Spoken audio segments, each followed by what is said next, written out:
Hello students of class 6th. Today we will discuss about chapter number 5 in geography, the four great realms of our planet Earth.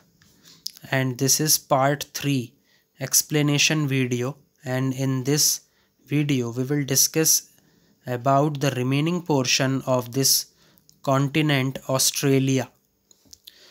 So we are discussing about Australia in our last video.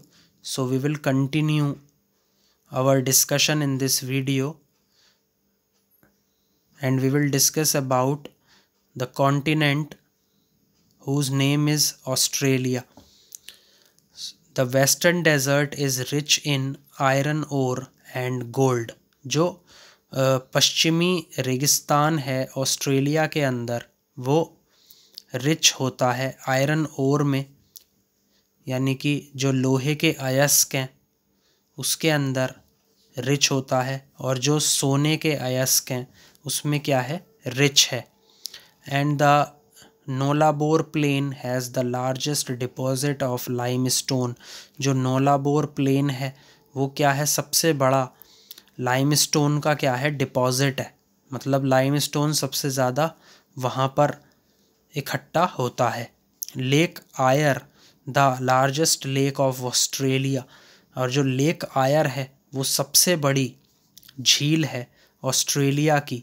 And it's mostly dry, और ज़्यादातर ये कैसी है, सूखी है. The largest rock in Australia is उलरू.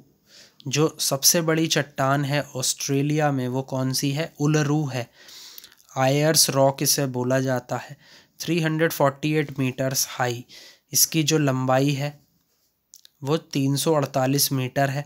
The great barrier reef built of corals off the eastern coast of Australia is more than 2000 kilometre long. जो great barrier reef है जो कि कोराल्स ऑफ जो है वहाँ पर बना हुआ है, the eastern coast of Australia जो कि पूर्वी तट पर है ऑस्ट्रेलिया के, is more than 2000 kilometre long, जो 2000 किलोमीटर लंबा है. Australia is home to unique animals like the koala, kangaroo and the platypus. Koala, kangaroo और प्लेटिपस. जो प्लेटिपस है वो बत्तख जैसा जानवर होता है, बत्तख की तरह दिखाई देता है. तो ये सभी जानवर ऑस्ट्रेलिया में पाए जाते हैं. ऑस्ट्रेलिया में क्या है, इनका घर होता है. अब हम डिस्कस करेंगे एंटार्क्टिका के बारे में. Antarctica earth south most continent around the south pole is the 5th largest continent. जो एंटार्क्टिका है वो इस पृथ्वी का दक्षिणी भाग में महाद्वीप होता है, जिसको हम क्या बोलते हैं, Antarctica. Around the south pole, जो कि दक्षिणी ध्रुव है, उसके इर्द गिर्द ये पाया जाता है. Is the 5th largest continent, और ये 5वां सबसे बड़ा महाद्वीप है. About 98% of Antarctica is covered with ice. 98% Antarctica जो है वो बर्फ़ से ढका हुआ है. That averages at least 1.6 kilometre, जिसका औसतन लगभग 1.6 किलोमीटर इन थिकनेस. जो बर्फ़ की चादर है जो कि इसके ऊपर ढकी हुई है, उसकी थिकनेस कितनी है, 1.6 किलोमीटर. उसकी चौड़ाई है, उसकी मोटाई है. Hence it is called the icy continent, और इसीलिए इसको आइसी यानी कि बर्फीला महाद्वीप बोला जाता है, आइसी कॉन्टिनेंट बोला जाता है. It is surrounded by the southern ocean. ये दक्षिणी नदियों से घिरा हुआ है. अब हम डिस्कस करेंगे स्टूडेंट्स हाइड्रोस्फीयर के बारे में.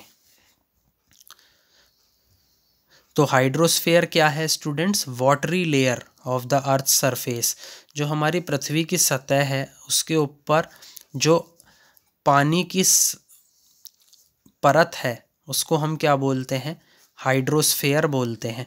Hydrosphere is the water sphere that includes all the water bodies on the earth. जो हाइड्रोस्फीयर है वो क्या है? वाटर स्फीयर है, जिसके अंदर सभी वाटर बॉडीज जो कि हमारी पृथ्वी पर पाई जाती हैं वो सभी शामिल होती हैं। 3/4 of the earth is water. लगभग 3/4 जो हमारी धरती है वो पानी से घिरी हुई है। This includes all the 3 forms of water: solid, ice, liquid water and gaseous vapour. तो जो हमारा पानी होता है उस पानी की 3 अवस्थाएं होती हैं, वो सभी अवस्थाएं हाइड्रोस्फीयर के अंदर शामिल होती हैं। और वो क्या क्या होती हैं? सॉलिड यानी कि बर्फ़, आइस यानी कि पानी, सॉलिड यानी कि बर्फ़, लिक्विड यानी कि वाटर यानी कि पानी, एंड गैसियस यानी कि वेपर यानी कि भाप। Water is present in liquid form. जो पानी है वो तरल अवस्था में उपस्थित होता है ऑन द अर्थ, पृथ्वी के ऊपर, as surface water that includes lakes. क्योंकि जो पानी पृथ्वी की सतह पर पाया जाता है वो क्या क्या शामिल करता है? लेक्स यानी कि झील, रिवर्स यानी कि नदियाँ, सीज यानी कि समुद्र, and oceans, and as ground water that at times comes out in the form of springs. जो ऐसा पानी जो धरती के नीचे पाया जाता है वो किस अवस्था में आता है? स्प्रिंग्स यानी कि जो झरने होते हैं उसकी अवस्था में पृथ्वी से बाहर आता है। Water is present in gaseous form in the atmosphere. जो पानी है वो गैसीय अवस्था में उपस्थित होता है एटमॉस्फेयर यानी कि वातावरण के अंदर, एज वाटर वेपर, जिसको हम क्या बोलते हैं? भाप बोलते हैं। On snow capped mountains it is found in frozen form. जो बर्फ़ से ढके हुए पहाड़ होते हैं वो वहाँ पर ये जो पानी है ये फ्रोज़न यानी कि जमे हुए अवस्था में पाया जाता है, और सॉलिड फॉर्म यानी कि ठोस अवस्था में पाया जाता है, as ice caps in polar regions and as icebergs in glaciers. Ice caps यानी कि जो बर्फ़ के जो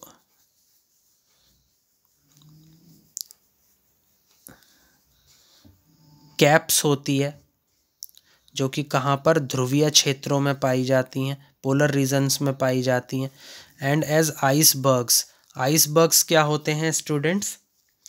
आइसबर्ग्स होते हैं a large piece of ice that has broken off from a glacier. एक सबसे बड़ा टुकड़ा बर्फ़ का जो कि ग्लेशियर से टूट करके बाहर निकलता है उसको हम क्या बोलते हैं? आइसबर्ग बोलते हैं। दूसरा है स्टूडेंट्स ग्लेशियर्स। ग्लेशियर्स क्या होते हैं? A slowly moving mass of ice. ये ऐसे मासेस होते हैं बर्फ़ के जो कि बहुत धीरे धीरे चलते हैं, उनको क्या बोलते हैं? ग्लेशियर्स बोलते हैं। और ये कहाँ से ओरिजिनेट होते हैं, कहाँ से निकलते हैं? जब बर्फ़ एक जगह पर जम जाती है तो उनसे बहुत छोटे छोटे चलते हुए मासेस निकलते हैं बर्फ़ के, उनको क्या बोला जाता है? ग्लेशियर बोला जाता है। All these makes up the hydrosphere. ये सभी क्या बना देते हैं? हाइड्रोस्फीयर बना देते हैं। The large bodies of water, seas and oceans make up about 98% of the hydrosphere. जो बड़ी बड़ी बॉडीज़ हैं पानी की, जैसे कि सीज़ हैं, ओशियंस हैं, वो क्या बना लेती हैं? 98% हाइड्रोस्फीयर को बनाती हैं। 98% जो हाइड्रोस्फीयर है वो सीज एंड ओशियंस से मिलकर के बनता है।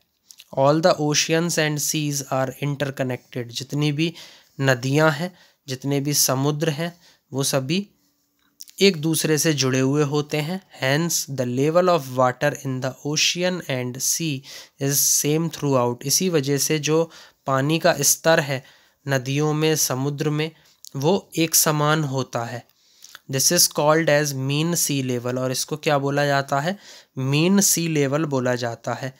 It is taken as 0 metre. इसको हम 0 मीटर लेते हैं। It is use to compare the height of the land.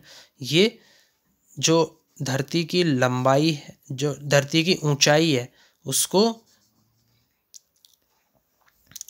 उसकी तुलना करने के उपयोग में आता है। And the depth of water, जो पानी की गहराई है, उसकी तुलना करने के उपयोग में आता है। For measurement above and below sea level. जो इसका मापन है वो अबव यानी कि ऊपर, एंड बिलो यानी कि नीचे, जो समुद्र का स्तर होता है वहाँ से किया जाता है। तो इसको बोला जाता है मीन सी लेवल। तो आई थिंक स्टूडेंट्स, आपको जो ये मेरा वीडियो है ये समझ में आया होगा। World water distribution. अब इसके अंदर जैसे वाटर सिस्टम्स में क्या क्या है, ओशियंस एंड सीज है। तो अबाउट ओशियन सीज के अंदर 97.2% वाटर प्रेजेंट होता है। पोलर आइस एंड ग्लेशियर्स में 2.150% वाटर प्रेजेंट होता है। ग्राउंड वाटर कितना है? 0.63%। रिवर्स एंड लेक्स में कितना वाटर प्रेजेंट है? 0.017%। वाटर वेपर में कितना है वाटर का डिस्ट्रीब्यूशन? 0.001%। ओके, जो कि हमारी एटमॉस्फेयर के अंदर प्रेजेंट होती है। तो स्टूडेंट्स, आपको ये जो वीडियो है ये समझ में आया होगा। Please like, share and subscribe my video. Thank you.